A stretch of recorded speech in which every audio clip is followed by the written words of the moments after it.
वालेकुम नाज़रीन, असीं हिते मौजूद आहियूं जेकाबाद जे जमाली वाह वटि, जिते पाणी ओवरलोड थियण बाद मक़ामी घरनि में पाणी दाख़िल थियण लॻो आहे, जंहिं सबबु मुतासिर ख़ानदान खे सख़्तु मुश्किल खे मुंहुं ॾियणो पए थो। असीं कोशिशि कंदासीं त मकान मालिकनि सां ॻाल्हि ॿोल करण जी, त हुननि जो इन बारे में छा मौक़िफ़ आहे। तव्हां ॿुधायो साईं, पाणी कॾहिं आयो? हिन खे 3 ॾींहं थी वियो आहे। 3 ॾींहं थी वियो? जी हाँ, पहिरें बि कॾहिं आयो या पहिरियों एक चक्कर अॻ में खंड लॻो, वरी उन खां बाद वरी उहो बंदि कयो अथई, वरी पाण ई हिन ताम साम्हूं ॾिसी सघो था, हिन मिटी सां बचका विझी करे असां उहो बंदि कयोसीं।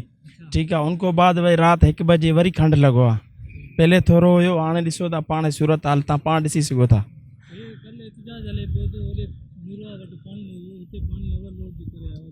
थी सघे थो, थी सघे थो, हाणे ख़बर न आहे, हथराजू करनि था, जाणी वाणी करनि था, ख़बर न आहे इहा। कोई बि न आयो आहे, कोई बि न आयो।